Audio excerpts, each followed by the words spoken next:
इस समय तुम्हें उत्तर देने का नहीं है, तुम्हारे भ्राताश्री को संदेश देने का है। राम, देखो, अपने पिताश्री की ओर से मैं तुम्हारे लिए उपहार लेकर आया हूं। इसी की आस थी ना तुम्हें, इसी के लिए वानरों को इकट्ठा किया, इसी के लिए सागर पार किया, इसी के लिए लंका को जलाया, और इसी के लिए मेरे अनुजों और काकाश्री की हत्या की तुमने। किंतु मेरे पिताश्री का हृदय बहुत उदार है। उन्हें लगा कि अब तक बहुत मूल्य चुका दिया तुमने, इसलिए इसे तुम्हें लौटा देना चाहिए। तो कहो राम, क्या तुम सज्ज हो अपनी सीता को स्वीकारने के लिए?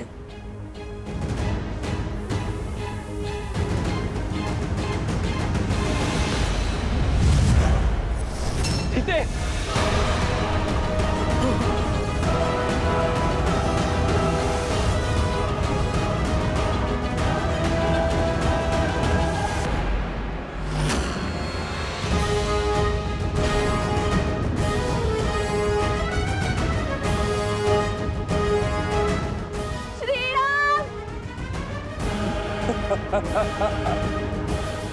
इतने से भयभीत हो गए तो फिर सीता के संहार का दंश कैसे सहोगे राम?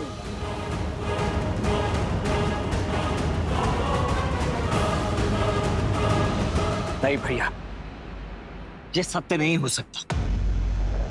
ये दुष्ट अवश्य हमें माया से छलने का प्रयास कर रहा है। हाँ लक्ष्मण, इसका रूप अवश्य सीता सा है,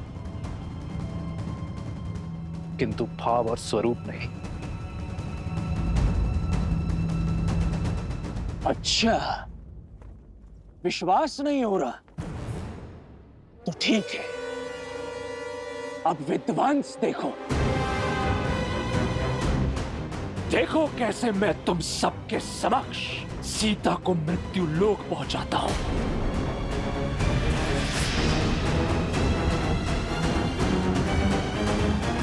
मैं आप ही की सीता हूँ श्री राम।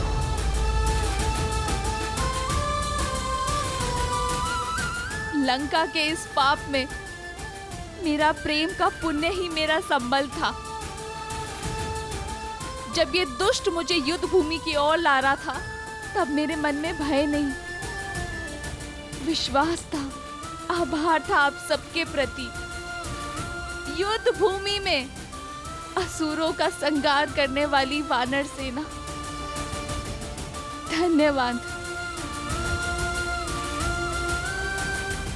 मेरे श्री राम का संकेत मुझ तक पहुंचाने वाला हनुमान, मेरी बुझी हुई आस का दीपक प्रज्वलित करने वाला हनुमान, धन्यवाद।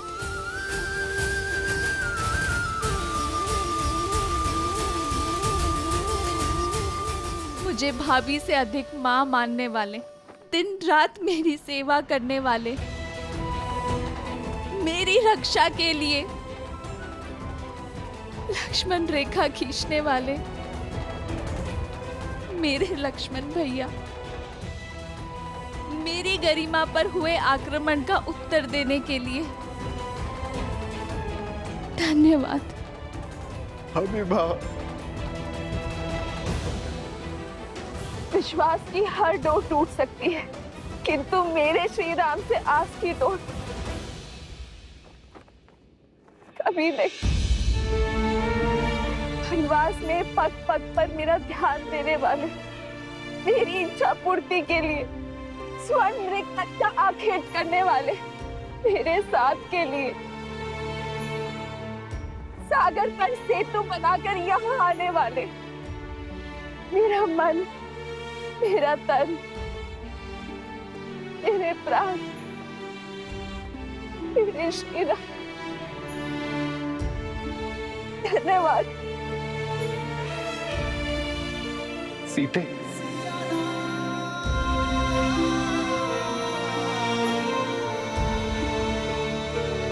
पराजित नियति का यही लेख है आर्य। ना मैंने स्वर्ण मृग का हट किया होता, ना मैंने लक्ष्मण रेखा को पार करने का पाप किया होता, ना मेरे कारण हम सबको ये युद्ध का दंड भोगना पड़ता।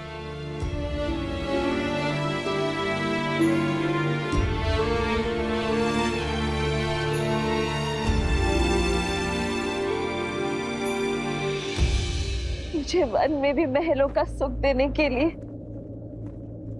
धन्यवाद श्रीराम। वनवास को भी वैकुंठवास बनाने के लिए धन्यवाद श्रीराम। हर बाधा से लड़ यहाँ तक आने के लिए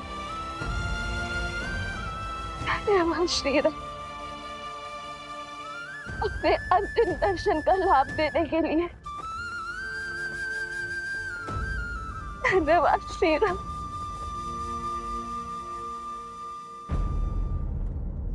समय आ गया है। भूमि से उत्पन्न हुई भूमिजा एक बार पुनः भूमि में मिल जाएगी। मेरा काटना असंभव हो रहा था मेरे लिए श्री। मृत्यु का ये मार्ग मेरा उद्धार है। नहीं सीते,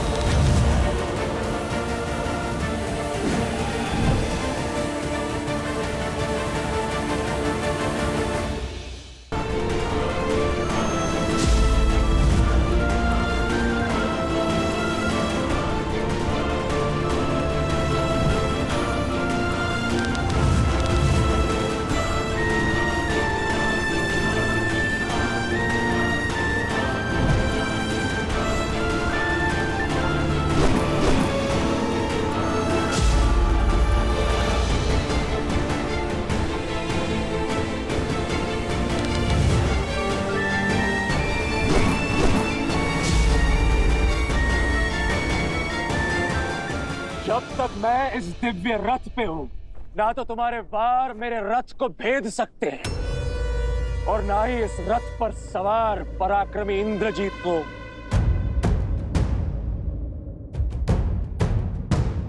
जिन्हें पराक्रम का साथ होता है वो नीचता का हाथ नहीं थामते मेघनाथ। एक स्त्री के गर्दन पर शस्त्र रखने के बाद इंद्रजीत कहलाने का अधिकार भी खो चुके हो तुम।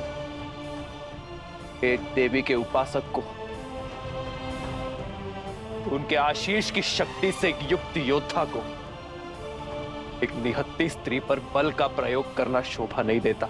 निहत्थी स्त्री मेरी बुआ शूर्पनखा भी थी।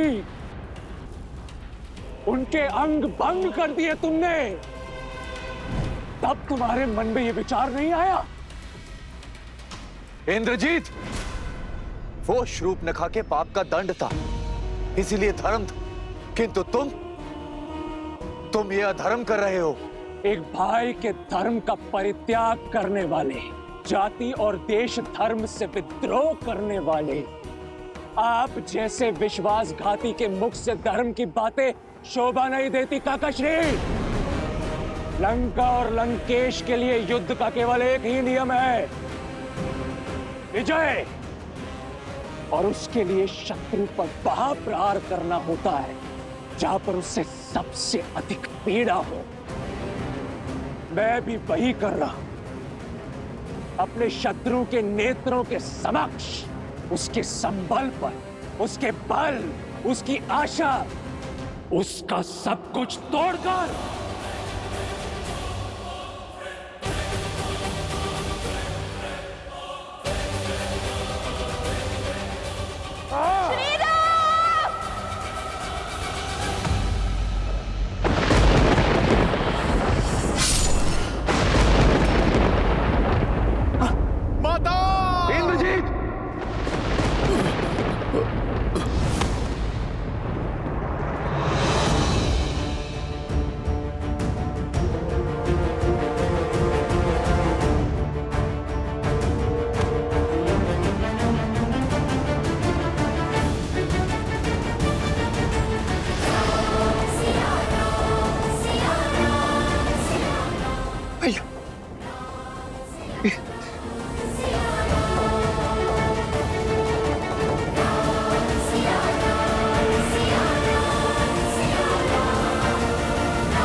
भूमि जा एक बार पुनः भूमि में मिल जाएंगे।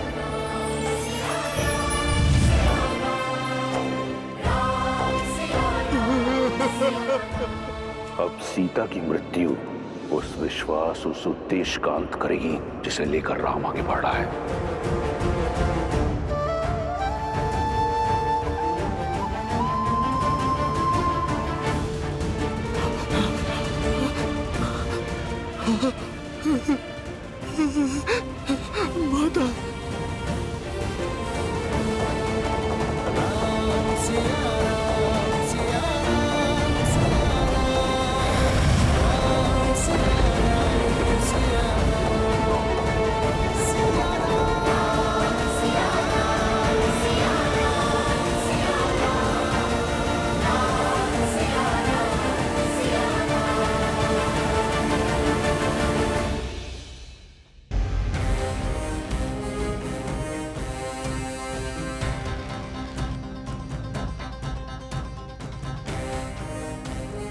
अद्भुत है मेरे इंद्रजीत का प्रण। कैसा लग रहा है संसार के सबसे शक्तिशाली सिंहासन पर बैठकर?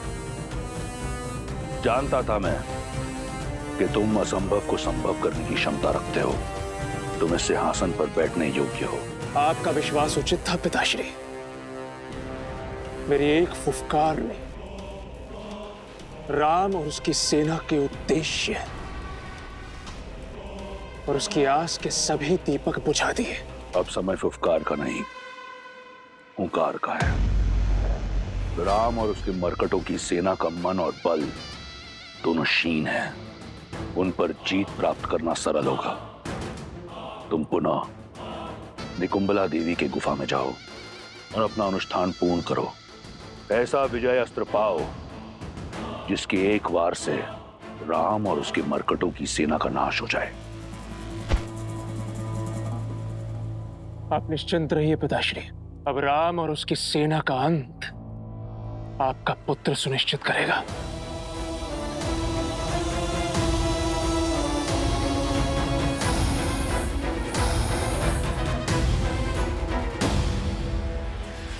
जो आज तक नहीं माना वो आज जान लिया मैंने।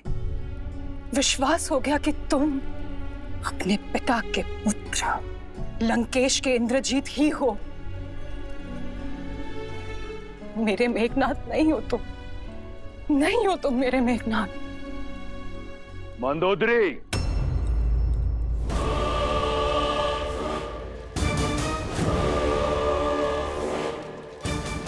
क्या तुम्हें इस बात का ज्ञान नहीं कि तुम कहां खड़ी हो? क्या कहना चाहती हो तुम? यही कि आज जान गई हूं लंकेश, अपनी जीत का डंका बजाने के लिए आप ही नहीं, आपका पुत्र भी मर्यादा की हर सीमा को लांघ सकता है। तुम अपनी मर्यादा की सीमा मत लांघो और मेरे पुत्र और उसके विजय के पथ में बाधा मत डालो। ये जानते हुए भी कि इस माँ की आंखें अपने पुत्र को अंतिम बार देख रही हैं। मंदोदरी, स्मरण रहे कि तुम एक माता हो। यदि अपने पुत्र को विजयी भव का आशीर्वाद नहीं दे सकती तो उसे अभिशाप भी मत दो। और वैसे भी इंद्रजीत को तुम्हारे आशीष की आवश्यकता नहीं। जाओ पुत्र, किसी को हो ना हो, मुझे तुम पर पूर्ण विश्वास है कि अगली बार भी तुम राम और उसके मरकटों की सेना को धूल चटा दोगे। जाओ और पूर्ण करो अपना अनुष्ठान। विजयी भवा। मेघनाथ,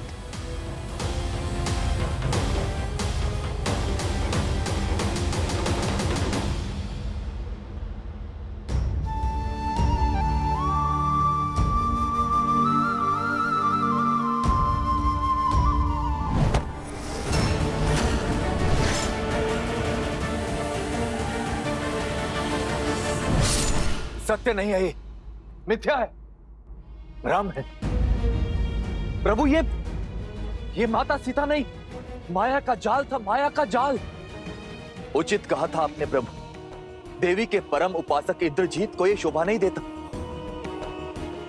काका हूं मैं उसका, उसे भली भांति जानता हूं कि इंद्रजीत कभी भी एक स्त्री को उसके केश से पकड़कर खींच नहीं सकता, और उसकी हत्या करना तो बहुत दूर की बात है प्रभु। ये भ्रम आपका होगा विभीषण जी। वो दुष्ट रावण का बेटा है, किसी भी निष्ठा पर उतर सकता है, और इसका प्रमाण हम सब ने युद्ध भूमि में देखा है। अन्ना, मैं भी यही चाहता हूँ विभीषण जी की ये बस माया मात्र है, परंतु इस सत्य को कैसे झुठला दूं मैं? पहले मुझे भी यही लगा कि ये सत्य कैसे हो सकता है, ये निश्चित रूप से माया है ये, परंतु भाभी मां के स्वयं भाभी मां के स्वर सुनकर मुझे विश्वास हो गया है कि उस इंद्रजीत का किया हुआ ये पाप सत्य ही है।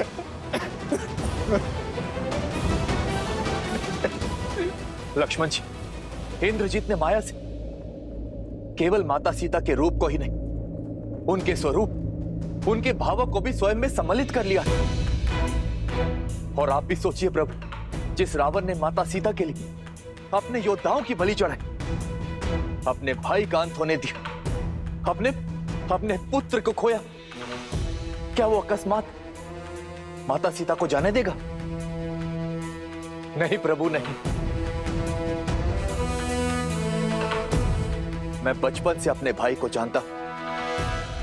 रावण भैया अपने प्राण दे देंगे, किंतु माता सीता पर आंच नहीं आने देंगे। वो केवल एक मायावी रूप था प्रभु, और कुछ नहीं।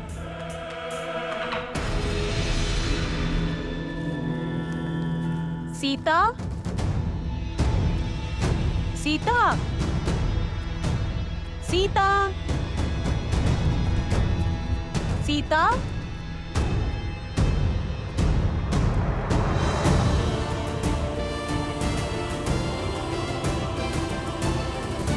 सीता, सीता, क्या हुआ? पता नहीं, मैंने हनुमान को रोते हुए, अपना नाम पुकारते हुए सुना त्रिजटा। मेरा मन श्री राम की पीड़ा का आभास कर सकता है त्रिजटा। अवश्य ही कुछ अनिष्ट घटा है। उचित कहता है तुम्हारा मन। जिस अनिष्ट की चीख उस वानर ने लगाई थी, वो तुम्हारे अंत का समाचार था। मर चुकी है उनकी माता सीता वानर सेना के लिए, भाभी माँ सीता लक्ष्मण के लिए, और उस राम के लिए सबके सामने मेघनाद ने माया सीता का मस्तक धड़ से अलग कर दिया। सीता, सीता,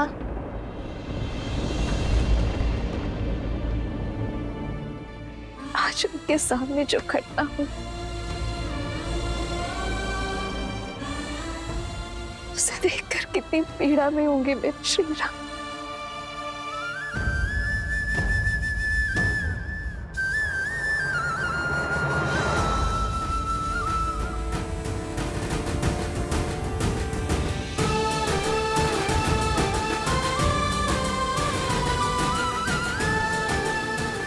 किंतु मुझे पूरा विश्वास है, मेरे श्री राम जानते हैं कि उन्होंने जो देखा वो सत्य नहीं है। सत्य है, सत्य है मेरा कथन। और प्रभु ये आप भी जानते हैं। प्रभु, आप कह दीजिए ना, ये सत्य नहीं, माया ही थी, ये प्रभु कह दीजिए ना।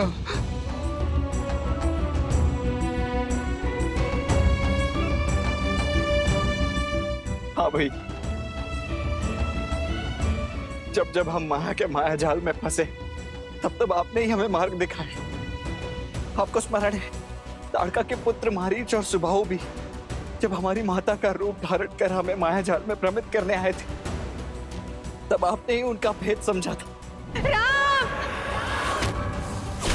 इंद्रजीत के प्रत्येक माया जाल की काट आपने खोजी है भैया। मुझे पूर्ण विश्वास है कि इस बार भी आपने इस माया को अवश्य देखा होगा। कह दीजिए ना भैया, एक बार कह दीजिए कि ये भी बस एक माया ही है। प्रभु, आप हमारा बल है, संबल, और यूं आपको टूटता देख हमारा साहस भी टूट जाएगा। अपना मौन तोड़िए प्रभु और बताइए सबको कि सत्य क्या है।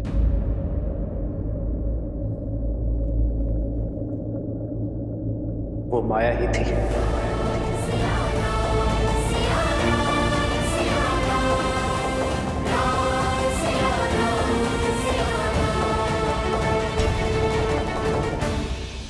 आज आपने जिस नीचता का परिचय दिखाया है, जितने मेघनाथ से घोर पाप करवाया है लंकेश, उसके बाद मुझे भय है कि कहीं वासुकी का श्राप फलित हो गया तो। नागराज वासुकी, तुम्हें यह श्राप देता हूं कि जिस प्रकार तुम्हारे पिता के आदेश से मेरे लोग मर रहे हैं, वैसे ही एक दिन तुम भी अपने पिता के आदेश से ही मृत्यु को प्राप्त होगे। एक भयभीत स्त्री से ऐसे कटु शब्दों की ही अपेक्षा थी मुझे। जो मैं कर रहा हूं वो नीचता नहीं, रणनीति है। नीचता वो है जो विभीषण लंका के वीरों के साथ कर रहा है।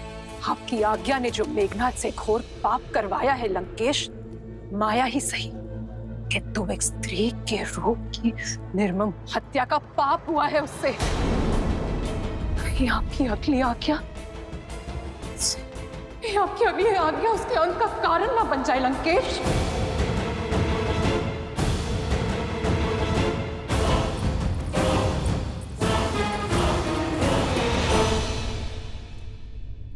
हाँ, वो माया ही थी, किंतु मेरी सीता को मायावी रूप में ही सही प्रतिशोध की बलि चढ़ते देखना असहनीय था। प्रभु, जिसने आपको और हम सबको ये असहनीय पीड़ा दी है, मैं अभी इसी क्षण उसे भूमि में मिला दूंगा। उसके अस्तित्व का अंत कर दूंगा।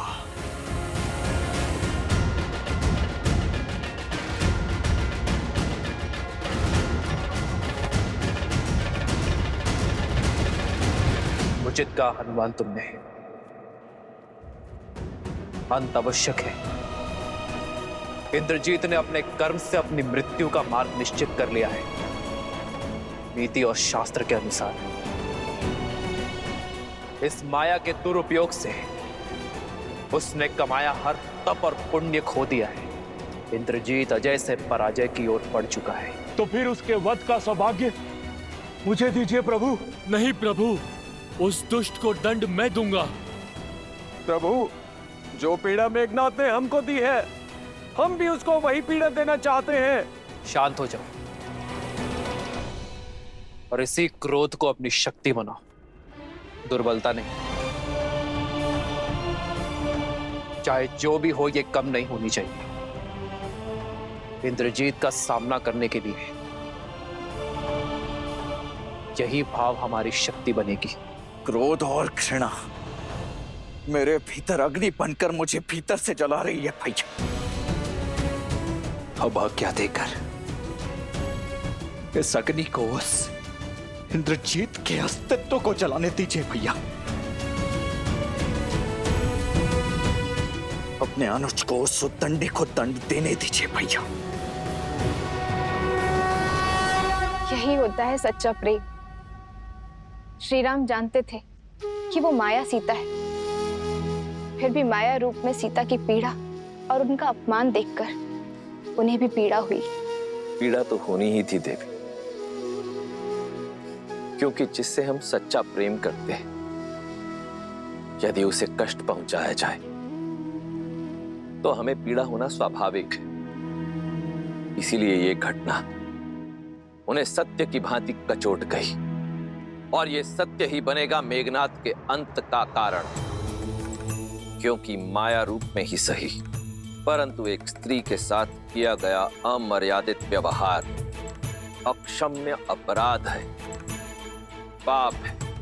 समय आ गया है देवी, श्री राम के बल को तोड़ने का प्रयास करने वाले रावण के संबल के टूटने का, उसके सबसे प्रिय, सबसे शक्तिशाली अस्त्र उसके पुत्र मेघनाद के, उससे छीनने का, श्री राम के विजय रथ तले रावण के अहंकार के कुचले जाने का।